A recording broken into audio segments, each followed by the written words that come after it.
এই পৃথিবীতে প্রচুর সংখ্যক জীব রয়েছে। জীবের মধ্যে প্রচুর সংখ্যক উদ্ভিদ রয়েছে, প্রচুর সংখ্যক প্রাণী রয়েছে। এখন প্রতিটি জীব অর্থাৎ উদ্ভিদ ও প্রাণী নিয়ে যদি অধ্যয়ন করতে হতো সেটা কিন্তু অনেক কমপ্লিকেটেড হতো এবং সেটা বাস্তবপক্ষে সম্ভব হতো না।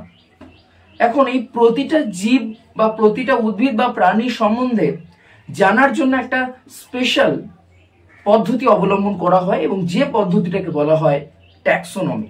আজকের ক্লাসে আমরা ট্যাক্সোনমি কি এবং ট্যাক্সোনমির প্রয়োজনীয়তা, গুরুত্ব কি সেই সম্বন্ধে জানবো।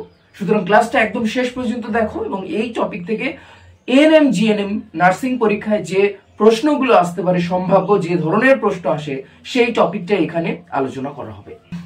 তোমরা যদি এই চ্যানেলে একদম নতুন হও তো চ্যানেলটিকে অবশ্যই সাবস্ক্রাইব করো, যাতে তোমার এএনএম জিএনএম নার্সিং পরীক্ষায় লাইফ সায়েন্সের প্রস্তুতি একদম ঠিকঠাক হয়। তো দেখো, ট্যাক্সোনমি কথাটার এসছে কোথা থেকে না, ট্যাক্সোনমি কথাটা এসছে গ্রিক শব্দ ট্যাক্সিস এবং নোমোস, এই দুটো কথার সমন্বয়। গ্রিক শব্দ ট্যাক্সিস কথার অর্থ হচ্ছে বিন্যাস,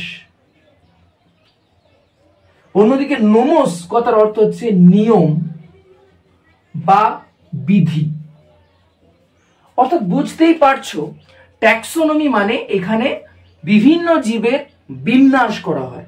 অর্থাৎ বিন্যাস বলতে কি রকম, যে কোন একটা জীব তাদের বৈশিষ্ট্যের সাথে সাদৃশ্য রয়েছে এমন সমস্ত জীবকে একই গোষ্ঠীভুক্তের অন্তর্ভুক্ত করা হয়। যেমন তোমাদের গ্রামে দেখে থাকবে, যদি গ্রামে তুমি থাকো, যে এটা পাল পাড়া, এটা রায়ের পাড়া, এটা ঘোষ পাড়া, দেখবে এক একটা পাড়া বললেই কিন্তু তাদের প্রতিটা ঘরের একটা আলটিমেট স্ট্রাকচার তুমি বুঝে যাও। যেমন যেমন তুমি যদি বলো এটা রায়ের পাড়া, তার মানে বুঝে যাও যে এখানে প্রতিটা বাড়ির লোক মোর অর লেস ব্রাহ্মণ। যখনই বলা হয় এটা ঘোষ পাড়া, তুমি বুঝে যাও যে এই পাড়ার প্রতিটা লোকের বাড়িতে কমসে কম একটা দুটো গরু হয়তো তুমি পাবেই। সুতরাং আমরা দেখো প্রতিটা বাড়ি বাড়ি গিয়ে কিন্তু আর বিশ্লেষণ করছি না, আমরা একটা পাড়ার নাম শুনেই কিন্তু বলে দিতে পারছি যে তার কি ক্যারেক্টারিস্টিক্স হতে পারে। ঠিক সেরকম এত জীব রয়েছে, এত জীব সম্বন্ধে পড়াশোনা করা সম্ভব নয়। তাহলে কি এমন কিছু ক্যারেক্টারিস্টিক্স যুক্ত একটা ফ্যামিলি বানিয়ে দাও, একটি রাজ্য বানিয়ে দাও, যেখানে তুমি বুঝতে পারবে যে তার অন্তর্ভুক্ত সমস্ত জীবের বৈশিষ্ট্য একই। সুতরাং তুমি কয়েকটা বৈশিষ্ট্যকে অবলম্বন করে কিন্তু যে কোনো জীবকে তুমি চিহ্নিত করতে পারবে। তো বিজ্ঞানী এপি দা ক্যান্ডেলে সর্বপ্রথমে ট্যাক্সোনমি শব্দটির প্রবর্তন করেন এবং আমাদের ক্যারোলাস লিনিয়াস, বিজ্ঞানী ক্যারোলাস লিনিয়াস হচ্ছেন ট্যাক্সোনমির জনক। এপি দা ক্যান্ডেলে কিন্তু ট্যাক্সোনমির জনক নয়, তিনি সর্বপ্রথম ট্যাক্সোনমির শব্দটি প্রবর্তন করেন। অন্যদিকে ক্যারোলাস লিনিয়াস হচ্ছেন তিনি ট্যাক্সোনমির জনক বা ফাদার অফ ট্যাক্সোনমি। এখন এই ক্যারোলাস লিনিয়াস তিনি অনেক কিছু প্রবর্তন করেন, যেমন তিনি দ্বিপদ নামকরণ প্রবর্তন করেন।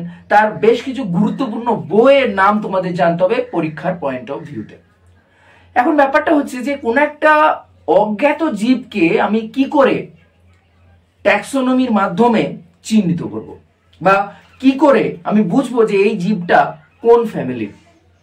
ফর এক্সাম্পল, তুমি কোন একটা গাছকে দেখলে এবং দেখতে পেলে সেই গাছটার ফলগুলো অনেকটা মটরের ফলের মতো, মানে মটরশুটির মতো, তাহলে তুমি বুঝে যাবে যে সেই গাছটা হয়তো মটর ফ্যামিলি তার অন্তর্গত।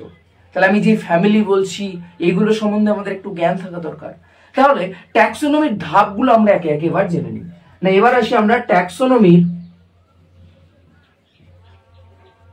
ধাপ, অর্থাৎ কোন একটা জীবকে আমরা আলটিমেট শ্রেণীবিন্যাস করতে গেলে আমাদের কোন কোন ধাপ অবলম্বন করতে হবে। প্রথম কথা হচ্ছে যে তুমি একটা গাছ বা কোন একটা প্রাণীকে দেখছো যেটা আগে হয়তো কেউ দেখেনি বা আগে হয়তো কেউ চিহ্নিত করতে পারেনি। তাহলে প্রথম তোমার কাজ হচ্ছে সেই জীবটার পার্টিকুলার কিছু বৈশিষ্ট্য নোট ডাউন করে সেই জীবটাকে অন্যান্য সমস্ত জীবের থেকে আলাদা করে চিহ্নিত করা। অর্থাৎ ট্যাক্সোনমির প্রথম ধাপ হচ্ছে চিহ্নিতকরণ বা আইডেন্টিফিকেশন।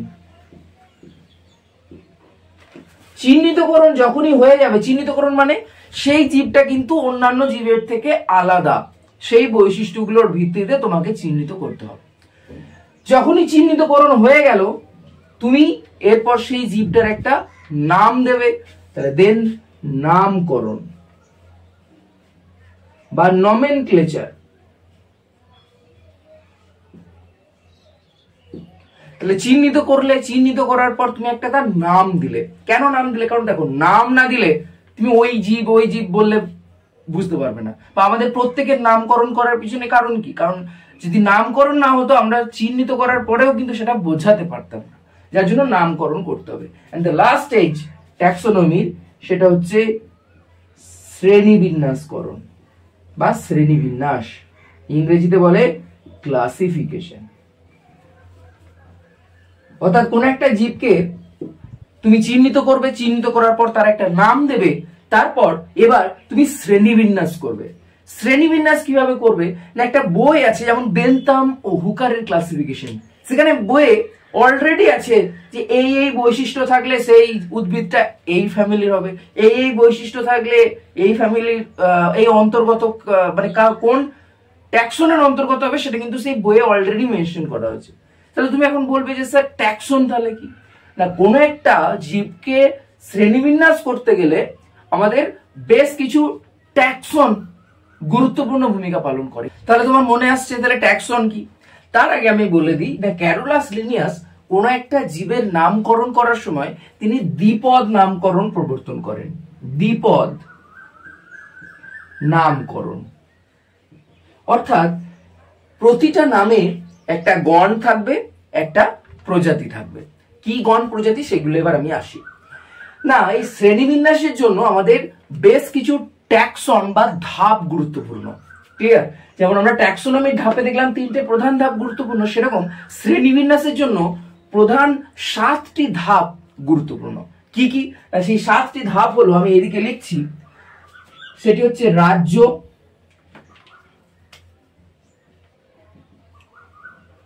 বর্গ, শ্রেণী, বর্গ, গোত্র, গণ, প্রজাতি। এই 7টি গুরুত্বপূর্ণ ধাপের মাধ্যমে কোন একটা জীবকে শ্রেণীবিন্যাস করা হয়। না, যেমন ধরো আমি যদি বলি যে মটর গাছ, সেই মটর গাছের রাজ্য কি? না, সেটা রাজ্য হচ্ছে উদ্ভিদ রাজ্য। অর্থাৎ রাজ্য হচ্ছে সব থেকে বড় ট্যাক্সন, সব থেকে বড় ধাপ, সব থেকে বড় গোষ্ঠী। সেই রাজ্যের অন্তর্গত কিছু জীবকে, জীবের গোষ্ঠীকে আমরা বলবো পর্ব। অর্থাৎ আমরা বলতে পারি কয়েকটি পর্ব নিয়ে তৈরি হয় রাজ্য, কয়েকটি শ্রেণী নিয়ে তৈরি হয় পর্ব, কয়েকটি বর্গ নিয়ে তৈরি হয় শ্রেণী, কয়েকটি গোত্র নিয়ে তৈরি হয় বর্গ, কয়েকটি গণ নিয়ে তৈরি হয় গোত্র, কয়েকটি প্রজাতি নিয়ে তৈরি হয় গণ। আমরা বলতে পারি তাহলে ট্যাক্সোনমির সব থেকে ক্ষুদ্রতম একক কি? না, সব থেকে ক্ষুদ্রতম একক হচ্ছে প্রজাতি। পুনরায় আমি বলছি, তাহলে কোন একটা ট্যাক্সোনমির সব থেকে ক্ষুদ্রতম একক প্রজাতি বলতে বোঝাচ্ছে কি? বোঝাচ্ছে যে কোন একটা জীব তাকে আলটিমেটলি স্পেসিফাই করছি, আলটিমেটলি তাকে প্রজাতির অন্তর্ভুক্ত করছি, মানে সেই জীবটার দ্বিপদ নামকরণে আমরা গণ ও প্রজাতির ব্যবহার করছি। যেমন আমি বলছি মটর গাছের বিজ্ঞানগত নাম হচ্ছে পাইসাম স্যাটিভাম। তাহলে এখানে পাইসাম হচ্ছে গণ, স্যাটিভাম হচ্ছে প্রজাতি। দেখো পাইসাম স্যাটিভাম এটা কিন্তু মটর গাছ কি ডিটারমাইন করছে, মটর গাছ কি চিহ্নিত করছে। এবার এই পাইসামের অন্তর্গত কিন্তু স্যাটিভামের ছাড়াও আরো অনেক প্রজাতি রয়েছে।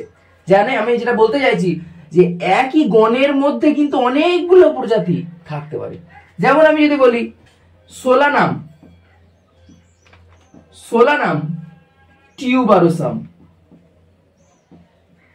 এটা হচ্ছে আলু গাছের বিজ্ঞানসম্মত নাম। তাহলে দেখো সোলানাম হচ্ছে গণ, টিউবারোসাম হচ্ছে প্রজাতি।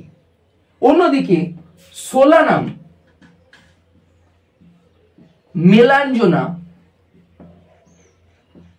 এটা হচ্ছে বেগুন গাছের বিজ্ঞানসম্মত নাম। তাহলে তুমি দেখো দুটোই কিন্তু সোলানাম, কিন্তু প্রজাতি আলাদা। সেই জন্য আমি বলছি প্রজাতি ক্ষুদ্রতম একক, আমি এখানে প্রজাতি লিখে ফেলেছি, আই এম সরি, ক্ষুদ্রতম একক ট্যাক্সোনমি। তাহলে আলু ও বেগুন উভয়ের দেখো প্রজাতি দুটো আলাদা, কিন্তু গণ একই।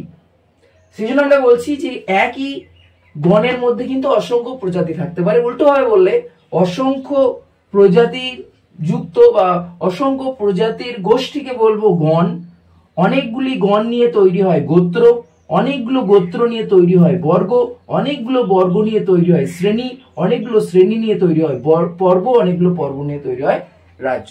যেমন আমাদের গ্রামই দেখো না, অনেকগুলো ফ্যামিলি বা পরিবার নিয়ে তৈরি হচ্ছে একটা পাড়া, অনেকগুলো পাড়া নিয়ে তৈরি হচ্ছে একটা গ্রাম, অনেকগুলো গ্রাম নিয়ে তৈরি হচ্ছে একটা গ্রাম পঞ্চায়েত, অনেকগুলো গ্রাম পঞ্চায়েত নিয়ে তৈরি হচ্ছে একটা ব্লক, অনেকগুলো ব্লক নিয়ে তৈরি হচ্ছে একটা মহকুমা, অনেকগুলো মহকুমা নিয়ে তৈরি হচ্ছে একটা জেলা, অনেকগুলো জেলা নিয়ে তৈরি হচ্ছে একটা রাজ্য। ঠিক একই রকম ভাবে তাহলে আমরা যদি বলি যে আমাদের একদম ক্ষুদ্রতম একক কি, সেটা হচ্ছে ফ্যামিলি। ঠিক একই রকম ভাবে যখন কোনো উদ্ভিদের শ্রেণীবিন্যাস করা হয় সব থেকে ক্ষুদ্রতম একক হচ্ছে প্রজাতি, স্পিসিস। এরপরে আরো অনেক উপপ্রজাতি এসব রয়েছে। এখন এই দ্বিপদ নামকরণের ক্ষেত্রে কিন্তু বেশ কিছু গুরুত্বপূর্ণ কথা তোমাকে মনে রাখতে হবে। সেটা হচ্ছে দ্বিপদ নামকরণের প্রথমটা বলা হয় গণ, আর দ্বিতীয় অংশটাকে বলা হয় প্রজাতি। গণের প্রথম অক্ষর সর্বদা বড় হাতের হবে, আর প্রজাতির সবকটাই কিন্তু ছোট হাতের হবে লেখার সময়। আর যদি তুমি বাক্য হরফে ল্যাটিন হরফে লিখতে পারো তাহলে আন্ডারলাইন দেওয়ার দরকার নেই, কিন্তু যদি তুমি নর্মাল ইংলিশে লেখো তাহলে কিন্তু অবশ্যই তলায় আন্ডারলাইন করতে হবে।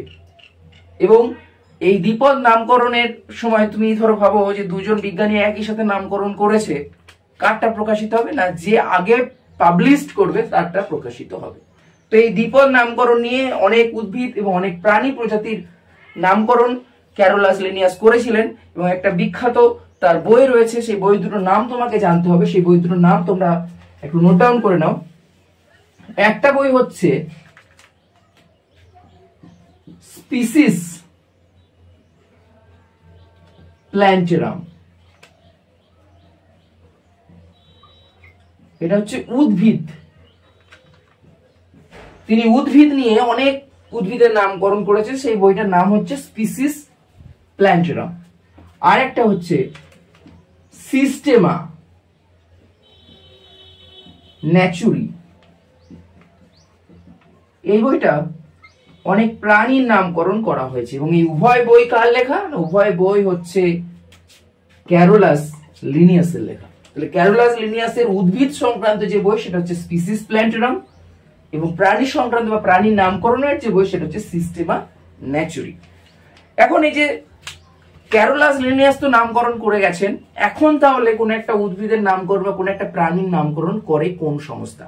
আর দুটো সংস্থা রয়েছে, একটা সংস্থা উদ্ভিদের নামকরণ করে আর একটা সংস্থা প্রাণীদের নামকরণ করে। কি সংস্থা দুটোর নাম? না, একটা সংস্থা হচ্ছে আইসিবিএন। আইসিবিএন যে সংস্থাটা নতুন নতুন উদ্ভিদ যদি আমরা চিহ্নিত করতে পারি বা যেগুলো আমরা আদৌ কোনোদিন চিহ্নিত করিনি, তো তাদের চিহ্নিত করে তাদের শ্রেণীবিন্যাস করা হয়, এবং সেই সংস্থার নাম হচ্ছে আইসিবিএন। পুরো কথা নোট ডাউন করতে পারো, international code of botanical nomenclature. International code of botanical nomenclature, যেটা উদ্ভিদের নামকরণ করে। আর একটা প্রাণীদের নামকরণ করে সেটা হচ্ছে আইসিজেডএন, সেটা হচ্ছে international code of zoological nomenclature. International code of zoological nomenclature. তো এই দুটো সংস্থা কিন্তু যারা উদ্ভিদ এবং প্রাণীদের নামকরণ করেন। সুতরাং আমাদের এটা বুঝতে হবে যে কেন ট্যাক্সোনমিটা গুরুত্বপূর্ণ। কারণ দেখো, ট্যাক্সোনমি যদি গুরুত্বপূর্ণ না হয় বা ট্যাক্সোনমি যদি না করা হয়, তাহলে কি হবে? কোন একটা উদ্ভিদ সম্বন্ধে, আমি যেটা বললাম প্রথম থেকে, যে সমস্ত উদ্ভিদ সম্বন্ধে তোমার জ্ঞান অ্যাকোয়ার করা সম্ভব নয়।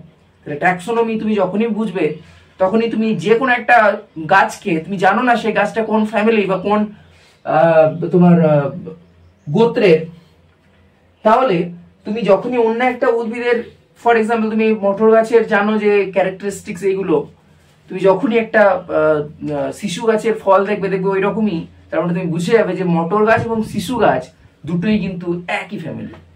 মটর গাছ এবং সিম গাছ একই ফ্যামিলি, এবং সেই ফ্যামিলিটা হচ্ছে লেগুমিনেসি বা ফেবেসি ফ্যামিলি। সুতরাং বুঝতেই পারছো, তুমি ফুল দেখে বুঝে যাবে যে বেগুন গাছ আর আলু গাছ একই ফ্যামিলি, একই ফ্যামিলি, কারণ তাদের গণ একই, এবং আমি বলেছি একই গণ একই গোত্রের অন্তর্গত। মানে সব থেকে বৃহৎ একক হচ্ছে রাজ্য, সব থেকে ক্ষুদ্রতম একক হচ্ছে প্রজাতি। আশা করছি ট্যাক্সোনমির গুরুত্ব সম্বন্ধে কি, আশা করছি ট্যাক্সোনমি সম্বন্ধে তোমার গুরুত্ব কি, ট্যাক্সোনমি বলতে কি বোঝায় সেটা বোঝাতে পেরেছি। এখন আর একটা কথা আসে, সেটা হচ্ছে সিস্টেমেটিক্স। Systematics, SYS, systematics. দেখো ট্যাক্সোনমি এবং সিস্টেমেটিক্স কি জিনিস না, ট্যাক্সোনমির থেকেও বৃহত্তর অর্থ হচ্ছে সিস্টেমেটিক্স। না, সিস্টেমেটিক্স এর মধ্যে অলরেডি ট্যাক্সোনমি আছে, অর্থাৎ চিহ্নিতকরণ, নামকরণ, শ্রেণীবিন্যাস সব রয়েছে। তার সাথে আরো একটা বৈশিষ্ট্য যুক্ত হচ্ছে, সেটা কি, সেটা হচ্ছে কোন একটা জীবের পূর্বপুরুষের সাথে কি সম্পর্ক, সেই সম্পর্কটাও বিশ্লেষণ করা হয়। অর্থাৎ কোন একটা জীবের আদি পুরুষের সাথে সেই জীবটার উৎপত্তি কিভাবে হলো, কিভাবে বিবর্তন হলো, সেই সমস্ত নিয়ে যখন আলোচনা করা হয় তখন সেটাকে আমরা বলবো সিস্টেমেটিক্স। আমরা বলতে পারি systematics equals to taxonomy plus evolution. অর্থাৎ সিস্টেমেটিক্স সমান আমরা বলতে পারি ট্যাক্সোনমির মধ্যে যা আলোচনা করা হচ্ছে সেইগুলো প্লাস সেই জীবের বিবর্তন, অর্থাৎ বিবর্তন সম্পর্কে যখন আলোচনা করা হবে সেই সমগ্র ক্ষেত্রটা। তো আশা করছি এই ক্লাসটি থেকে তুমি ট্যাক্সোনমি এবং সিস্টেমেটিক্স শব্দ দুটোর অর্থ কি এবং এর প্রয়োজনীয়তা বা গুরুত্ব কি বুঝতে পেরেছো। কোনো ডাউট থাকলে অবশ্যই জানাও।